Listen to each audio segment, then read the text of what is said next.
What's up, sports fans, and welcome to the latest edition of Tournament Talk. I'm your host, Brian Skowronski, and I've got a couple of friends joining me here tonight to break down all of the action going down on the boys' high school hardwood with tournament play getting underway tonight. We've got Mark Bollinger with me, former head coach at the ladies level for River Valley. Travis Berardi, former OH reporter, I guess current OH reporter, unless former. What are you talking about? After the show or something. I don't know. We'll see how the night takes us. And actually, Travis, you put together a lot of the information that we're going to be going over tonight, so I'm going to let you kind of dictate the action. Take it away, man. What do you want to talk about? Well, after that introduction, I feel a little scared for trying to do this. Might lose my job after, but we'll see what happens. First, before we get into tournament talk, we'll start with you two. But what team or teams have surprised you throughout the regular season to get a higher seed? Mark, we'll start with you. I think I've really been impressed with Ontario. They're the team that kind of jumps out at me. Everybody knew they had Griffin Shaver coming back, but there was some questions about, some of the supporting cast, how well they were going to step up and fill some roles. And I think the coaching staff and those players have rallied, around Griffin, and they've had a really tough schedule, and they've played themselves into a number 2 seed. And I think they've had an outstanding year. And, although they were expected to be good, I think they were a little better than some people thought. Brian? I'm going to go with 2 teams. I'm going to go with the Crestview Cougars under John Kurtz. I don't think that we expected much out of them. Matter of fact, 2 people that work on our crew are graduates of Crestview from just a couple of seasons ago, and they certainly didn't think that they were going to see a whole lot of wins. So 15 for the Cougars, I think, was a big surprise. And then Colonel Crawford, man, they graduated 2,000-point scorers. They had 3 really legit kids that they lost to graduation from a season ago, and all they did was wrap up their first undefeated regular season in half of a century. So been really impressed with what we've seen from the Eagles, in particular that junior class. They've had some kids that are a lot better this year than they were a season ago as sophomores. Yep. Yeah, and I'm going to go with Crestview as well, Coach Kurtz. You thought that they could be a better team than last year, but I don't think anybody expected them to knock off state-ranked St. Paul game. You and I did, Brian, and then they took the number 1 seed in D4, the Willard District, South Central, to overtime both times. So that could have gone both ways. So Crestview, they're in a tough district, but, even just getting the seed that they have a possibility of winning 1 game. You never know further down the line, but where they're at right now, it's a huge improvement from last year. And the Cougars actually got robbed in that first game at South Central. They should have won that one. Matter of fact, I think they should have knocked them off both times, if not for some maybe bad calls late. But that's neither here nor there. Go ahead. All right, well, a good call could be coming out of the D2 Ashland District. Let's take a look at the bracket there where the Shelby Whippets are the top seed. They'll be taking on the Vermilion Lexington winner. But for Shelby, out of anybody in this bracket, who can give Shelby its toughest test? I'm going to go with Ontario. I think Ontario's style of play is going to be the matchup problem that Shelby's going to run into. I think if a team's going to beat Shelby, it's going to be a team that's going to be extremely physical. It's going to slow the game down, force them to play a half-court game, grind out possession after possession. And I think Ontario's the type of team that's built to do that. It would also be the 3rd time they played, we coaches, you talk about how hard it is to beat a team 3 times. And I think if Ontario can get through their side of the bracket, which is going to be tough, I think if they can do that, I think that's the team that could possibly give Shelby their biggest test.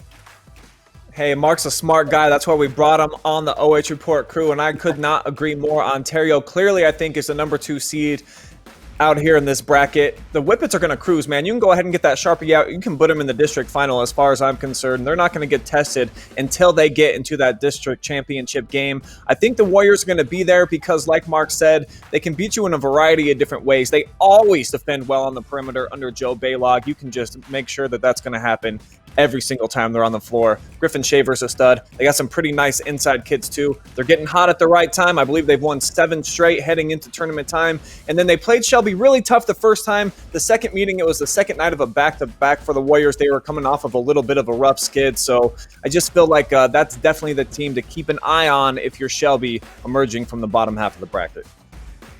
I'm going to go different from you guys. I'm going to say the Upper Sandusky Rams.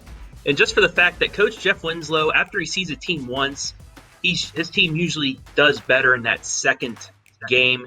if they can make it to a district final, I think with Trent Beamer, Cade Adams, Gavin Carey, and a couple of the other young players that have just gotten better throughout the course of this season, I think they will give Shelby a tougher test. I mean, they played him tough in the first quarter and a half when they played Shelby at home. But I think, just learning what Shelby could do from that first matchup, I think they could get better. And if they can get to a district final, I think that'll be a really good game. An Upper Sandusky team that nobody thought would make it to a district final last year and upset Norwalk at the buzzer. And I think they have the ability to do it again this year.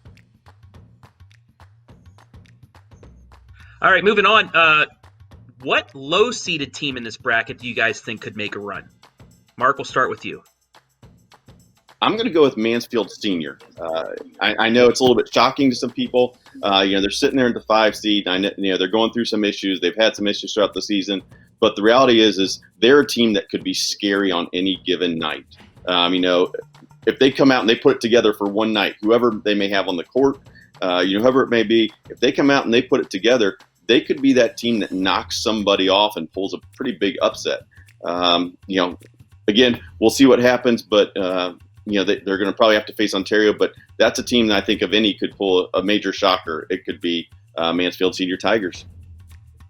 Brian? I love the Tigers. My kids go to that school, and a big fan of Marquis Sykes. It just feels like this year there's just a little bit too much turmoil going on with that team off the floor, and they can't put it together on the floor on most nights either. They really struggle shooting it from 3. No Shad Creamer, who got kicked out of the game the other night for having the 2 technical fouls. So they're definitely going to be in a tough, compromised position to try to advance and play for a district championship. So that's why I'm going to go with Upper Sandusky, if you would consider that a lower seed. I like the 2 bigs that they got, 6'6" and 6'6", with Carey and Beamer.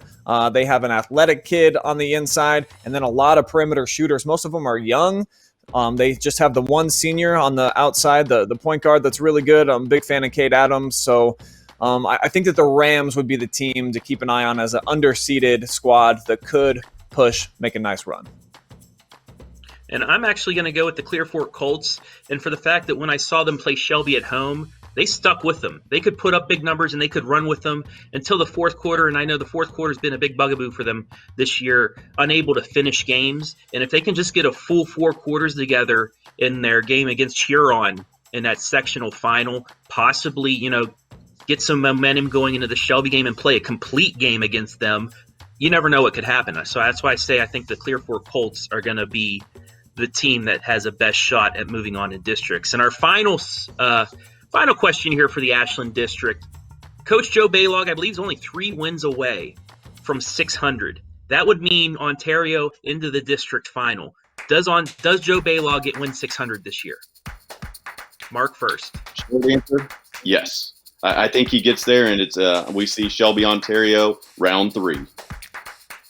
Brian? Yeah, he's right, man. I got the Warriors playing the Whippets for the district championship. You can go ahead and pencil in Joe to 600 wins.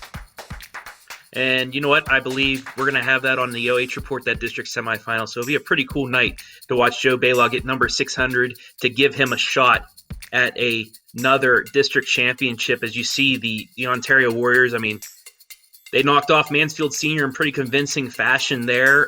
They have a tough schedule as always. Played the likes of Willard, who they beat. They played Highland, Kenton.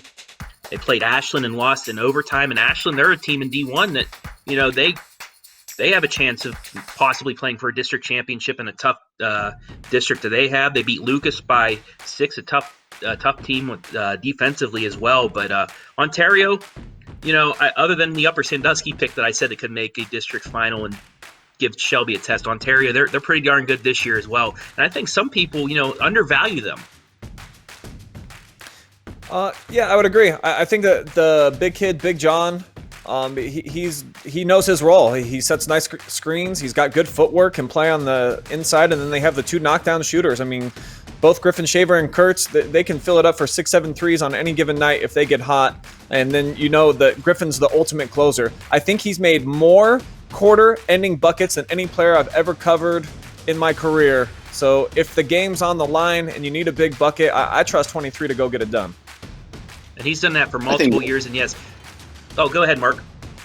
Well, I think the other thing about Ontario, why sometimes people don't give them maybe the respect that they deserve, is the fact that they're just not flashy. You don't look at them, they don't wow you. But what they do is they just play fundamental basketball. As Brian mentioned earlier, they are so good defensively, and that coaching staff has set them up with a schedule that's prepared them to play against teams that love to get out in transition, teams that will sit down and play a half-court game. They're prepared. Their schedule has prepared them. That coaching staff will have them prepared. And like I said, I feel really confident that Ontario is going to make that run and get themselves to a district final. And then we'll get possibly round 3 between Shelby and Ontario. And they always say that third matchup, if you have won the first 2, it's the hardest to get. So we'll find out here in a couple weeks. Moving on to the Division 3 Shelby District, and this one has a lot of good matchups that possibly could come down. You have Western Reserve as the 2 seed, Colonel Crawford as the top seed. Do we get Sheldon versus Sheldon Part 2 this year, Mark? I think we do, and if we do, it's going to be another classic. Those 2 programs are, going in the right direction. They have been, but they're Sheldons. I mean, you go back to what their dad did at Winford and the dynasty that he built, and the success they had, there. And now you look at, what his boys are doing, and I think there's a great chance that we're going to see that. And if we do, I think it's going to be a classic game. Yeah, we talked about this on a podcast last week, Travis. I don't think that there's going to be any tests, any hurdles really for either of those teams to get over. They're head and shoulders the top 2 teams in this district. I've seen them both in person, and they can flat out ball, man. They play at both ends of the floor. They can play slow if they need to, but they're teams that can definitely get up and down. They got the ponies that can make it happen. So I think we get Sheldon versus Sheldon round 2. And like Mark said, that first one, man, what a classic game where the Rough Riders got off to that big lead, and then Crawford figured it out somehow, some way in the fourth quarter. I think they outscored them like 20-3 or something crazy to end up pulling off the comeback win. So I'm looking forward to round 2 quite a bit. And I believe that was the lowest scoring game for both teams. I mean, they averaged 70, 80 points, I think, per game. But that one, I think, was in the 40s when it ended. So we might see a different pace of play in this second one, but it'll still be great. I wouldn't be surprised if this one went like the old Upper Sandusky Willard district final games when John Deaver played, where it was 110-108. You might see something in the 80s, but that would be one heck of a matchup. But, the Willard Flashes have something to say about that, and if they can get past their sectional and Crawford takes business in theirs, it's going to be another district semifinal of top-seeded Crawford and possibly third-seeded Willard. Can the Flashes get over that hump this year? Mark? I think they have a chance, but I think that chance is slim. I think Colonel Crawford is just so solid. They have such good depth. They've got a couple star players that can lead the way, but then they've got role players that understand their role. They understand what they have to do to be successful and win. And I just don't think that you're going to see anybody beat Colonel Crawford until you get out to that district final. I think Willard will play with them, hang with them early, but then I think you'll start to see Colonel Crawford pull away maybe middle of the second quarter and end up winning by 10-15. Yeah, like Mark said, I mean, there's a chance, but this is kind of that Lloyd Christmas. You're talking more like 1 in 100, and then Lauren Holly's like, nah, more like 1 in a million. That's kind of how I see this too. Willard, it's a tough team for me to really put a finger on because I know that they're hot right now. They've won 6 in a row, but you look at their regular season, they got beat by Oak Harbor a couple times. Ontario beat them, Cary beat them, Norwalk St. Paul beat them. So when they've played the good teams, I don't think they have very many wins. I think they only have a couple wins that you would look at and go like, wow, they can compete with the good team. So when they have to go up against an undefeated team like Colonel Crawford with a good coach, I just don't know that Willard has the type of dogs that they did a season ago to get over a hurdle as big as the Eagles are this year. Yeah, I think it's going to be clear-cut Sheldon versus Sheldon in the district championship. But, districts, you get 4 teams in, not just those 2.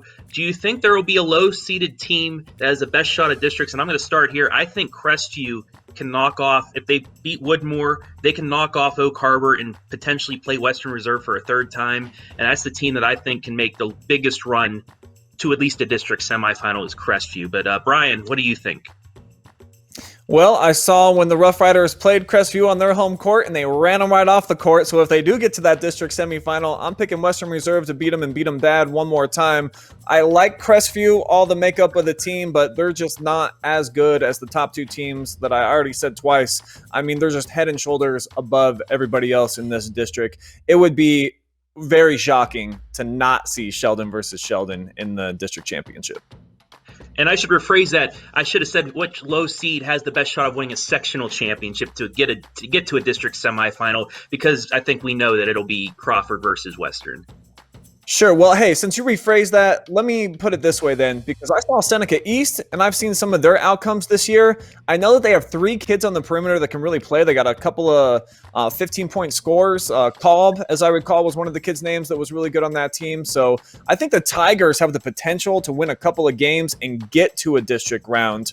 I just don't know that they would go any further than that. And I'm going to jump on the train here and go along with Crestview because I think they have a legitimate shot to knock off Oak Harbor and get themselves into district play. But as we've said, then it gets really tough when you get in there to play Western Reserve.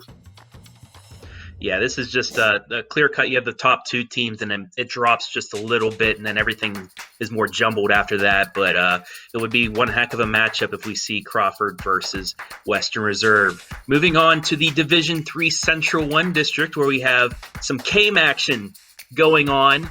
For the Centerburg Trojans, I believe they have a very favorable sectional and possibly district now, because number 5, the Afrocentric, they're done.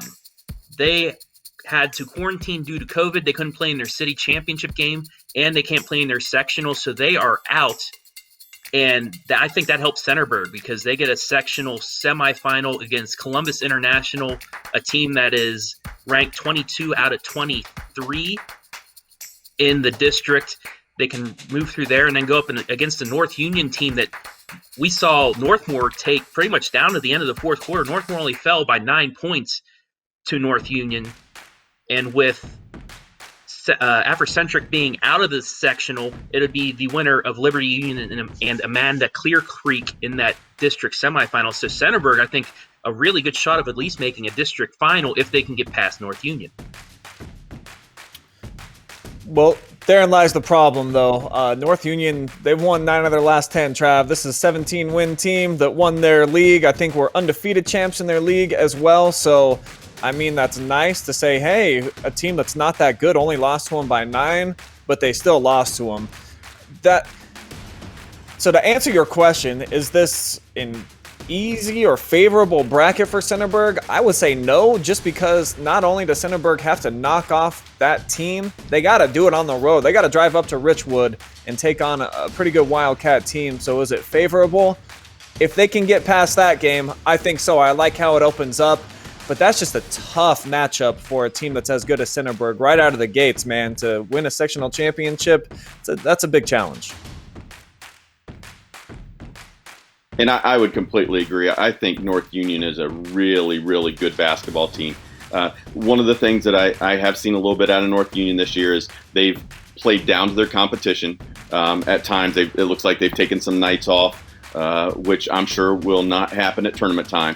But I think, Centerburg, I think, is going to get an easy one in their first game Wednesday night. But then when you get to that sectional final going up against North Union team that was a district runner-up a year ago, has some really, really good seniors who've had success, not just in basketball, but on the football field and stuff like that.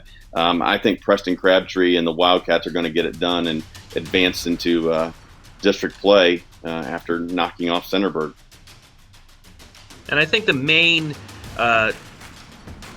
thing going into this game is North Union's ability to stay out of foul trouble. Because in that game against Northmore, they have their guards that they will try and strip you every time coming down the court. And if they get called for fouls, if it's a refereeing crew that will call this close, they may get into the foul trouble, and that could be Centerburg's best chance of knocking them off. But they're going to be on their home court, so who knows what that's going to be. But I think that's the biggest chance they would have to winning is if they can get North Union into foul trouble. But we'll see that. They still got to play their sectional semifinal, and we'll see that coming up on Saturday.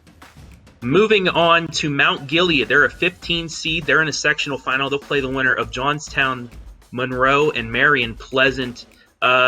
Any chance of Mount Gilead moving into the district round, Mark?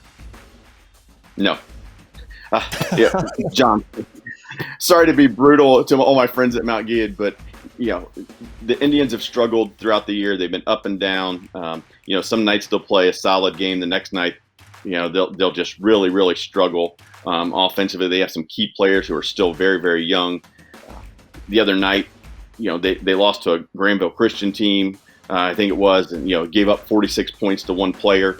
And then you're going up against Johnstown, and Johnstown is another one of those really solid programs that's used to winning. They have a history of winning district championships, of competing for district championships, and I think Johnstown's going to have no problem with Pleasant, and then I think they're going to have even less of a problem with Mount Gilead, unfortunately. Yeah, Mark's spot on. Johnnies are good this year. We've seen them in person, Travis. They have those two really versatile guards that are 6'3" that can shoot it and then take you inside. They can dunk. They bounce up off the floor. I think they won 16, 17 games this year. And then I looked at their losses. Every single one of their losses was by a single possession. So they played some really solid teams and only lost by 2-3 points. So they're going to be in every single game. And I expect them to have a big lead against Mount Gilead for the reasons that Mark mentioned. They just have trouble containing guys off the perimeter. You can go score on this Indians team, and I fully expect those two guards that we saw for the Johnnies to go get theirs. Yeah, and it's looking like if things go chalk, you're going to have a Johnstown-Monroe North Union District Final, which that'll be a fun one to watch. And with Afrocentric being knocked out of the tournament due to COVID, that was probably those two teams' biggest opponent other than each other. So the brackets played out, we could say, favorably for those two teams on each side of the bracket, with the 3 and 4 being the two highest seeds left now in that district fighting for a regional spot. So it's pretty good for them that everybody went the other bracket, which is in the Central 2 District in Division 3, where we see Fredericktown and the Golden Knights of Northmore. And the Golden Knights would get Worthington Christian, the top seed, if they defeat West Jefferson, who's a 20 seed, which we pretty much expect to happen. So Worthington Christian going from the 20 seed to the 21 seed in Northmore. And I'm only going to say this, Northmore fans, today is the 41st anniversary of the Miracle on Ice, when the U.S. defeated the USSR in 1980 in Lake Placid. The question is, do you believe in miracles, Golden Knight fans? Because you're going to need one to knock off Worthington Christian. I saw them in person 2 days before Christmas against Centerburg, and they pretty much ran Centerburg off their own court.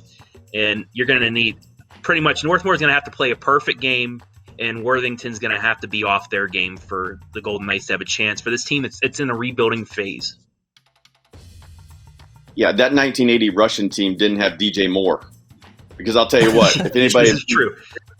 If you've seen DJ Moore play, the young man is a player, outstanding player for Worthington Christian. I believe he's signed. He's going to be going to play Division I at Liberty.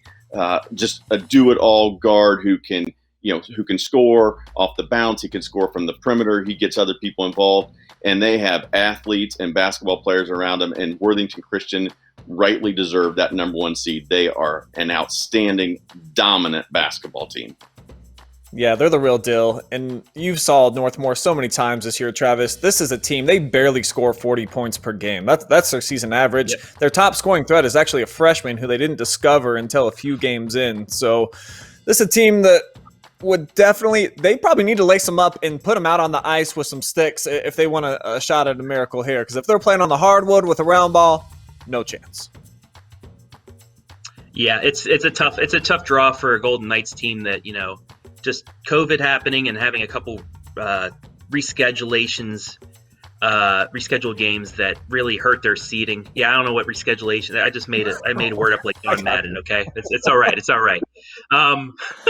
But with a couple rescheduled games, it hurt them seeding wise with the wins they had going into that one, and it stuck them down in that bracket with Worthington Christian. So yeah, a tough draw for them. But a team that didn't get a tough draw is 6th-seeded Fredericktown, who tied for the KMAC championship with Centerburg. That 6th seed, though, do you believe they were underseeded, or is that 6 a good seed for them? I think it was a really good seed for them. Actually, the Division III in the Central District this year is just absolutely loaded. We talked about Worthington Christian. You have Harvest Prep.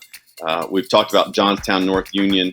Those two teams met last year in a district final, and Worthington Christian, Harvest Prep were in the other district final. So you have teams that have storied histories of being successful in the tournament, that have had really good years, that are in those top 4 spots. And then, you throw Afrocentric in there, who is also another team that's had a lot of success in the past and had another good season. And, you start getting into Central District, you're dealing with some coaches that may not see a lot of teams up in North Central Ohio as much. And so, as a coach going in from, Marion, Morrow County, Knox County, sometimes you get a little bit nervous going down there as far as if you're going to get a true appreciation of what your team is. But I think the coach has got this one right. I think the Freddies at number 6 is the right seed for them. And the great thing is you know what? They're in the 6th seed. They can prove everybody wrong and go out there and win on the court and tell all those coaches that they made a mistake in where they were seated. Brian, you got to see them a couple times against Centerburg. They get a 13 seed in Madison Plains. That'll be a good one at Fredericktown. And then they would probably get Harvest Prep. So sorry for cutting you off there, but go on about them. I didn't have anything really new to bring to the table anyways. They're properly seeded. I agree with Mark. There's just so many good teams out there. He's 100% right. I mean, the fact that they have to go through the number 2 and the number 1 seed to try to get out of this district that's a tough draw. But are they properly seated at the number 6? They're good with Sheriff and company. I like their style of play too, how they can pretty much go 5 guards around the perimeter and just break you down, kick out and knock down threes, and they're a dangerous team. I think that they can probably compete on their best night with some of these top teams out here, but the number 6 seed, I think it's fair.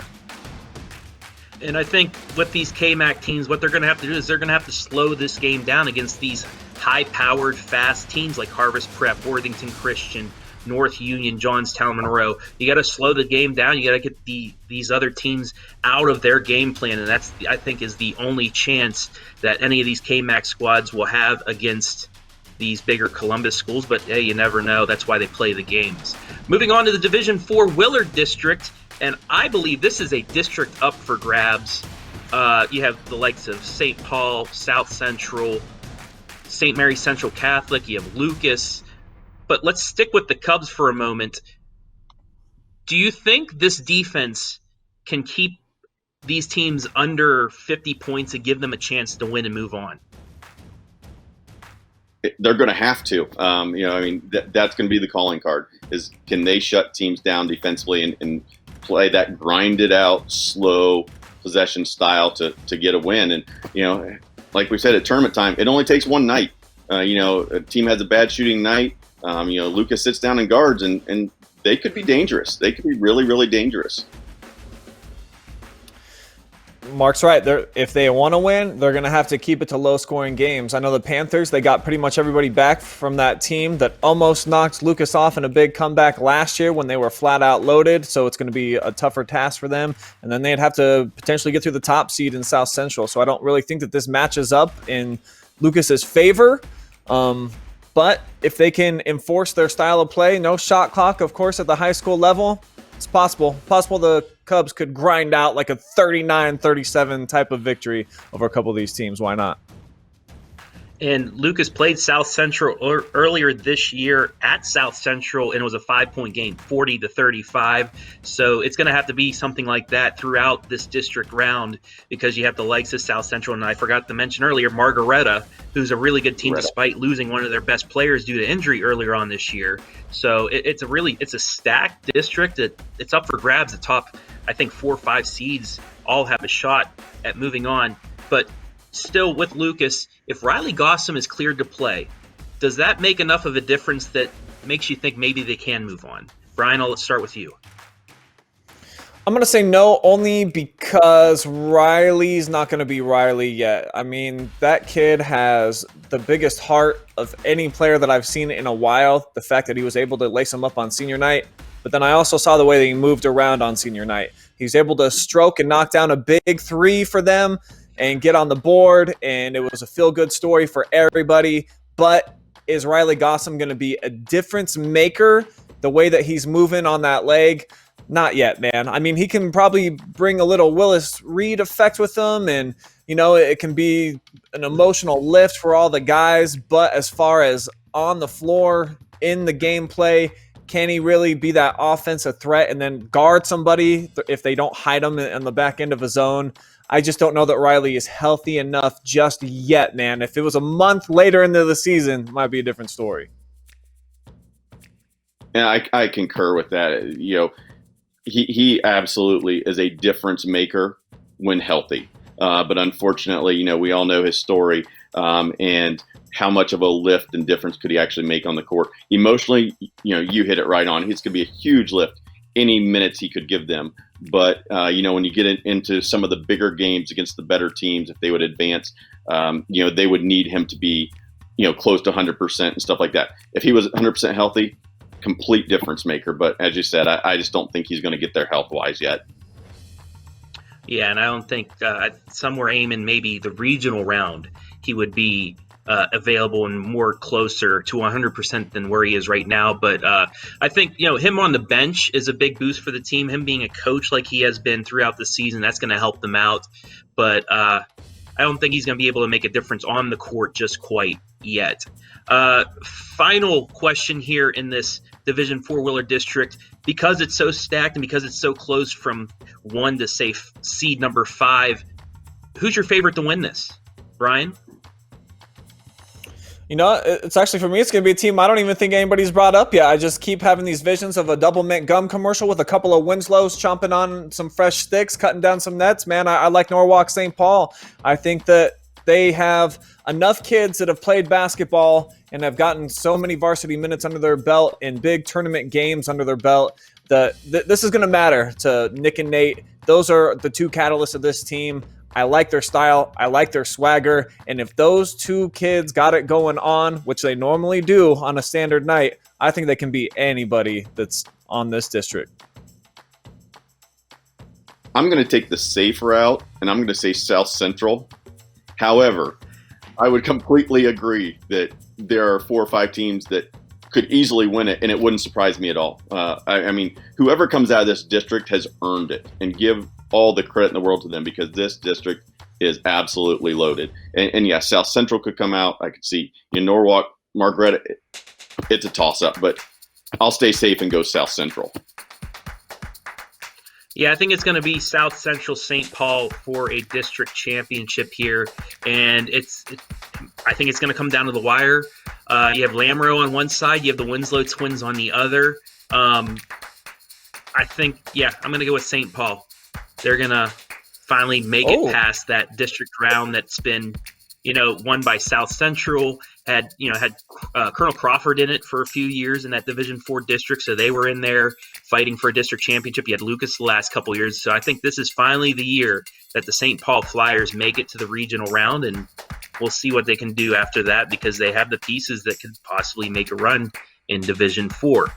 Sticking with Division 4 in our final bracket of the night, the Central 2 district, where the Cardington Pirates are the top seed at number 1.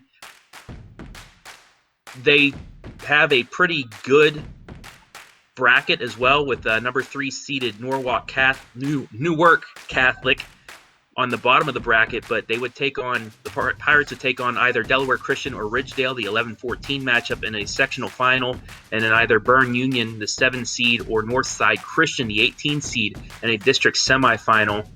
What do you boys think about Cardington's chances as the number 1 seed? They didn't even win the KMAC. They were third behind Centerburg and Fredericktown, but those two Division 3 teams. So, Mark, what do you think about the Pirates?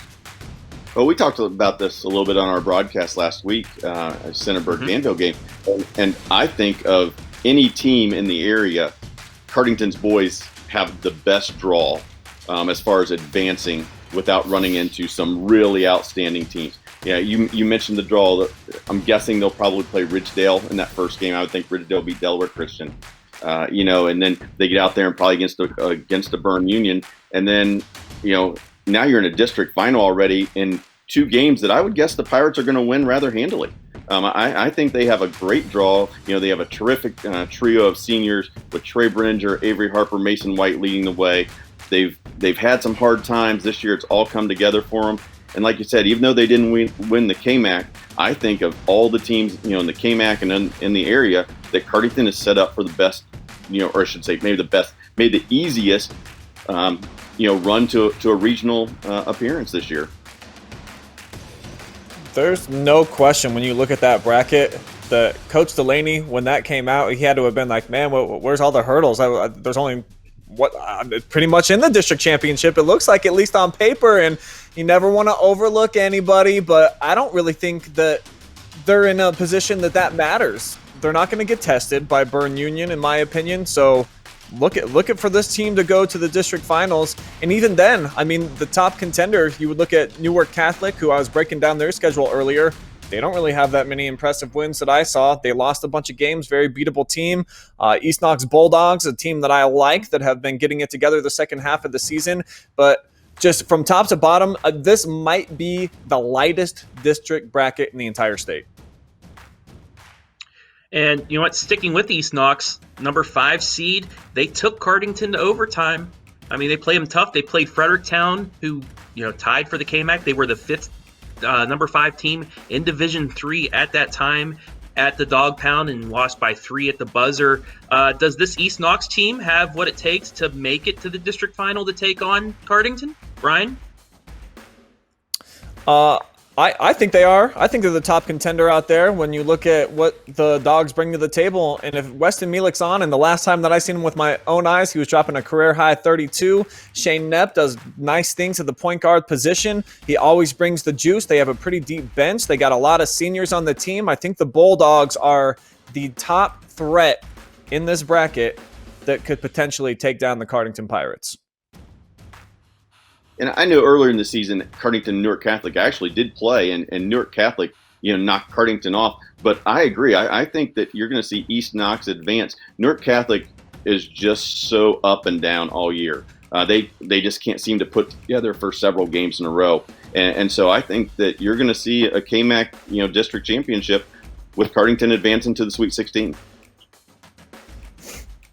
Yeah, that would be a fun matchup, Cardington East Knox Part 3, because those two teams know how to battle, and you get Cardington, who's a pretty complete team, and then you have scrappy East Knox out of Howard, Ohio, who can just play with anybody on any given night. That would be a dream matchup. We got to at least have a crew down there for highlights, Brian, for that one, because that should be a really good district championship game. We need that one. Moving on, we're going to skip the regional round. Yeah, definitely. We're going to skip the regional round. We're just going to go straight to state. Start with you, Mark. Which team or teams can make it to Columbus or wherever they're going to play the state semifinal and state championship games? But who from this area can make it? I'm going to jump in with Shelby. If they can get past what I think will be Ontario in the district final, I think they've proven all year long that they can win big games. They went to Lima Senior. They took down a really, really good Division I Lima Senior team. I think this team, if they can get the game into the style of play that they like, get the transition game going, get it into a fast-paced, up-tempo game, I think with that dynamic duo of TJ Pugh and Lance, I think that they have a chance to be really, really special. So I'm gonna say Shelby. And you know what? I'm going to say Shelby as well, but the Colonel Crawford Eagles as well. They made a regional run last year, faced a really good Ottawa Glandorf team, but I think, and Brian, you said earlier, I think they're better than they were last year. A more complete team with Carter Valentine leading the way, but they have some scorers right behind them. They have height underneath. They get that big rebound. I think they have what it takes to make it to a state Final Four and get Coach Sheldon that chance at a state championship finally. I like the Eagles, but not as much as I like the Whippets that Mark was just talking about. I mean, they got the length, they got the speed, they got the star power. Shelby can knock down threes. I have not seen this team play yet this season where the other team had an opportunity to beat them if Shelby didn't beat themselves. I mean, they're the complete package. I think they're probably one of the 6 best teams talent-wise in all of Division II, and that's saying something. But when you got the likes, like he was saying, of TJ Pugh, Lance, the other 6'6" kids that they can put on the inside, and then the kids they can bring off the bench, man, with Andre Hill and such. You know, they just have all the pieces that you need, all the role players combined with that star talent. The Shelby Whippets are really good, and I think that we will actually see them get to Columbus. Yeah, wouldn't be a surprise. I think one of the great things that Shelby has going for them as well is they just lost. You know, they were upset. They went to River Valley and didn't play as well as they have been, and they got knocked off. And I think that may have woke them up a little bit. And you know, as coaches, you never like to lose, but sometimes a loss like that right before tournament time can end up being the best thing. Get their attention back. You know, look at them, say, guys, you're not as good as you think you are, and maybe get them refocused. So I think that loss may have woke up the Whippets, and I think they're gonna be a little angry, and I think they're gonna be refocused, and I expect them to do some great things. And with the tough love that Coach Loney and his staff shows the kids, I think Mark's right, and that's something that I wasn't even processing or thinking about. Coming off of a loss, I guarantee the practices are going to be a little bit more ratcheted up now heading into sectional play because they have that bulletin board material. Like, man, you guys thought you were just going to cruise in the tournament. You think you're one of the best teams? River Valley just kicked you to the curb. You know what I mean? So I think that probably will play in their favor. And you know what? Same thing happened to Lucas last year. They were undefeated coming towards the end of the year. I know they had some illness and everything, but they went to Waynedale and got beat by 10 points. And then after that, it seemed like it flipped the switch on them again, and it made them, you know, run to this regional final where, you know, they didn't get to play. They're still undefeated. They're still in it for a championship from last season. But, you know, sometimes those losses, after you have your seed down, after you have the conference locked up, even though those games are still out there, you got to win them. And if you lose them, sometimes it's a very good thing for your team, just a reality check. So, yeah, that's going to help the Shelby Whippets as they get into their district, and, you know, might be the motivation to get them to regionals and possibly state. Final question for you guys. I'll start with you, Mark. Who is your Cinderella? Well, you guys, you mocked me earlier, but I'm going to stick with it just because it would be the Cinderella story of Cinderella stories. I'm going with the Tigers, the Mansfield Senior Tigers. I'm just going to say, you know, I've given Ontario so much love and talked about them, you know, meeting Shelby in the district finals. But if there's a Cinderella story, it's going to start with Mansfield Senior knocking off Ontario and then working their way out there and just seeing what happens. So I'm just going to go with a shot in the dark, and I'm going to say the Tigers. Travis, I think you know where my heart lies on most days, and I got to give one more shout out. Howard, Ohio, baby, we love you. East Knox Bulldogs, I think they can get it done. I really do feel like they're going to be at least playing for a district championship. Will they have what it takes to get past Cardington Lincoln? Possibly, and if they can, it opens up for them on the other side, man. I don't think that region's too horrible either, so I just feel like the schedule's in place right now for the Bulldogs to get it done. I love how versatile Milik is on offense.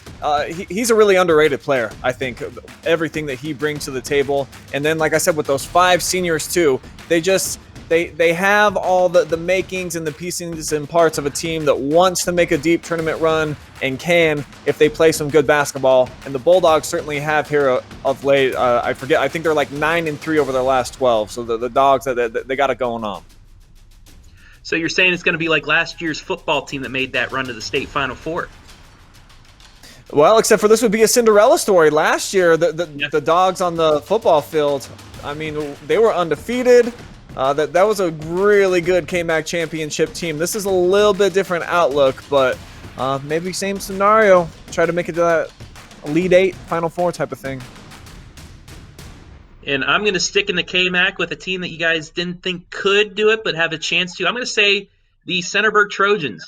I think, you know, they're going to get past that sectional game, and they're going to take on North Union, and I think they're going to give them a big test. If they can slow the pace down, if Carter Jones, Mick Mead, if they can hit those threes, because they're a three-point shooting team, if they can be shooting close to maybe 40-50% from beyond the arc, if they can slow the game down, you know, not turn the ball over, I think they're going to have a chance of knocking off North Union, and that's just going to propel them to possibly a district final appearance. And you never know when you get to that point what can happen. I thought you was about to say Northmore when you said KMAC, and I was going to go walk off set, go pet my dog, and I don't know, just get on with my day. I will say this, Ski, though, if somehow the miracle on the hardwood does happen, what are you going to do for Northmore if they win? Beat Worthington Christian. Ooh-wee. I'm going to throw a parade for the team in my neighborhood right here. I'm going to bake goods, and I'm going to make sure that they know that they are the king of Parkwood Boulevard. I'm going to make that very abundantly clear to Northmore fans. So if you knock them off, look for the party going down, block party right here at Ski's place. I'll let Coach Tackett know that. Well, how'd I do, Brian? Do I get to keep my job?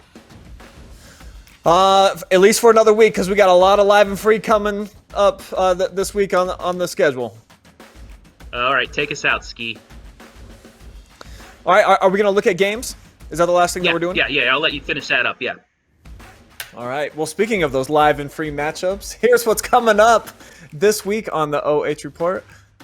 How about the Lucas Cubs taking on the Danbury Lakers? You can catch that tomorrow. I'm going to be on the call. I think, are you on that one as well, Travis? Yep, you and me. All right. So you can catch us tomorrow night at 7 p.m. Mansfield Christian taking on Buckeye Central on Tuesday. That's just going to be a highlight, but we will have all the moving pictures for you tomorrow night, as well as another highlight for the Ontario Warriors and Bellevue Redmond. So we'll see if Coach Joe can get win number, 598 for the career. Crestview, that will be a live stream game against Woodmore and the Wildcats. So an opportunity for the Cougars to continue on an impressive season. Same with the Trojans. Very winnable game against Columbus International. We'll be there live and free with coverage on that one Wednesday night in the heart of Ohio. And that's all you get to see for now, folks. You'll just have to stick around. Keep it locked in on the OH Report at all times, because we bring you the action, tournament talk, all the time. So thank you, Travis. Thank you, Mark, for joining us here tonight. And thank you guys out there for watching. We'll see you on the next edition, Tournament Talk.